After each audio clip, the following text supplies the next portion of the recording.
ang buong bansang Pilipinas. Eh kung sabihin ng terorista, patayin namin ito, kung hindi ninyo ihinto ang pagpadala ng mga workers, hindi lamang sa Iraq, sa iba pang bansa, dahil may policy kami na ayaw namin na ang mga third world na mga tao ay pupunta sa mga developed na mga bansa. Kung gagawin pa rin ninyo iyan, ay papatayin namin itong hawak namin na ito. At kung susundin natin iyan, di maski sinong Pilipino, dito man sa bansa natin o sa ibang bayong bansa, ay magiging nasa panganib yan. Sunod-sunuran na lang at magiging, Sunod-sunuran na yan. At they will just pick any Filipino at random. And giving too much publicity to terrorists, not only terrorists, even to rebels. That's right. In the case of the Abu Sayyaf, do you recall?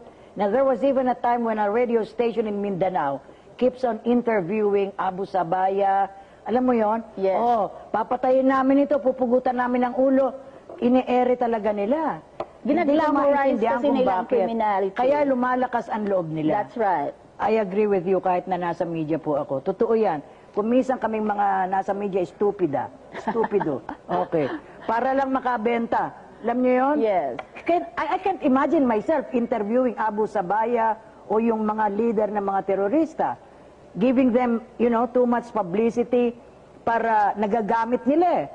They make use, no? Parang nagiging tool tayo sa gusto nila. Koy, papatayin namin to pag hindi nyo kami binigyan ng pera.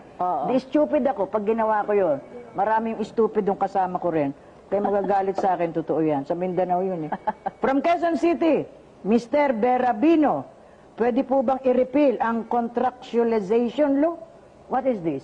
First time na contractualization law?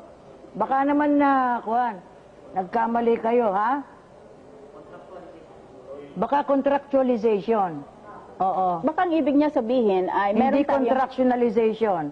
No, there is no such word. Yes, there is baka yung pagiging contractual. That's Is right. there such thing? Sa labor law natin. Kasi okay. dati, mahilig ang mga malalaking kumpanya na kumuha ng mga tauhan na casual.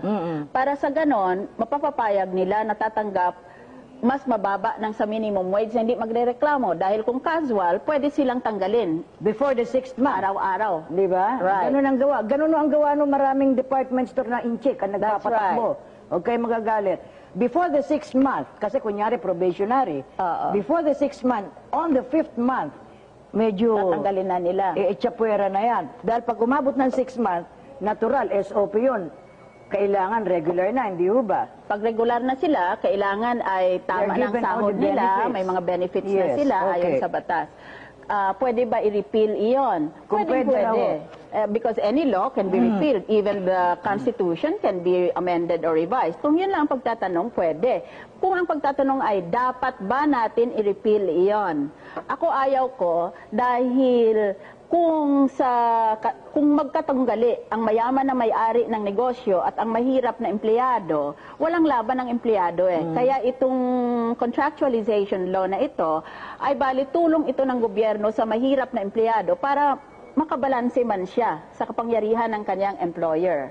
Kaya tutol ako diyan dahil magiging anti-poor ang resulta. Okay, napapag-usapan po ang mga imyenda.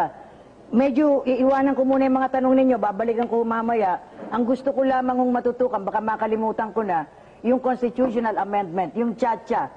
Ito very controversial din. Ang sabi mo, magastos. Magastos yan, pero mamaya nyo sagutin yan.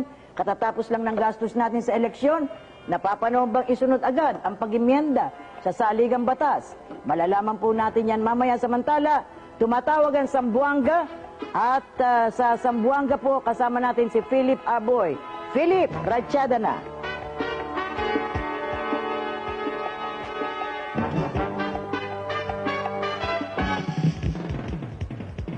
Okay, wala pa si Philip, balikan namin ho kayo kaagad para makarami tayo. Kasi ang nagkakaroon po ng aberya, kung napapanahon is one issue. Another issue is the form of selecting those who will effect the changes. Like ang sabi po nila, yung Constituent Assembly, ito po yung mga congressman, di ba? They will form themselves into a Constituent Assembly na siyang mag-i-effect ng mga pagbabago. Now, another form is to elect constitutional delegates di ba? Para magkaroon ng constitutional convention na palagay ko, yun ang napakagastos. Sa nakikita ko lamang po. And then, a third form, ipapasa natin sa taong bayan. And I think, two-thirds, is it two-thirds To hold of a the plebiscite. electorate? Plebiscite. Okay. Ano po ang masasabi nyo riyan? Ito actually ay pag-uusap. Ano ang pinakamagandang forma? Yan. Ano ang unahin ni Pangulong Gloria Arroyo na gagawin bilang Pangulo para mabigyan lunas lahat nitong mga problema na sabay-sabay nag-aapi ng ating mga mahihirap? Hindi ba ang pinakamalaking problema ng mga mahirap ay ekonomiya? Tungkol sa paghanap ng trabaho, tungkol sa pagpakain ng kanilang pamilya. Kung gano'n na economic pala ang pinakamabigat na problema ng mga mahihirap, ay di dapat ang unang gagawin ng Pangulo ay yung nagtututok doon sa economic problem. Bakit unahin natin ang charter change? Pangalawa, maski anong pagbabago ang gagawin mo sa saligang batas, kung ang leader natin, mga pare-pareho pa rin, magnanakaw pa rin sa kanilang pork barrel, or... Hindi ako nagsabi niya, na si Senador. Ulitin nyo. Hindi, maganda. Wala yun sa hitsura o ang nakasulat sa nasa sambayanan at nasa mga opisyal na hinahalal nila. Kaya kung gusto natin talaga na magkaiba ang ating sitwasyon, hindi tayo dapat umasa sa charter change dahil hindi iyan tinatawag sa Ingles na magic bullet. Hindi naman iyan sila parang magikero na oras na palitan mong saligang batas ay magiginhawa na kaagad ang ating bansa. So, meaning there is no assurance na magkakaroon ng malaking pagbabago pag inimyendahan yan. Absolutely, yes. Ang pinopropagandize nila ay, pag nag-parliamentary na tayo, hindi na magiging corrupt ang mga politiko. That is not the experience of other countries. For example, sa Japan, parliamentary system sila. Nagbubuksing pa nga sila sa loob ng kanilang kung sabihin parliament. naman po ng iba, between Japan and the Philippines, the preponderance of similarities. Hindi yan dahilan sa form of government nila, kung hindi sa nature Okay. ng kanilang mga leaders. Kaya nasa sa atin yan. Sa tingin ko, mas maganda pa sana kung meron tayong educational program for our voters para matuto sila pumili ng tama na kandidato. At pangalawa, kung unahin ang federal form of government sa kondisyon na matuklasan ng ating gobyerno na yun lang pala ang paraan na mapahinto natin itong Muslim secessionist problem sa Mindanao. Sinubukan na natin ang military solution, hindi umubra.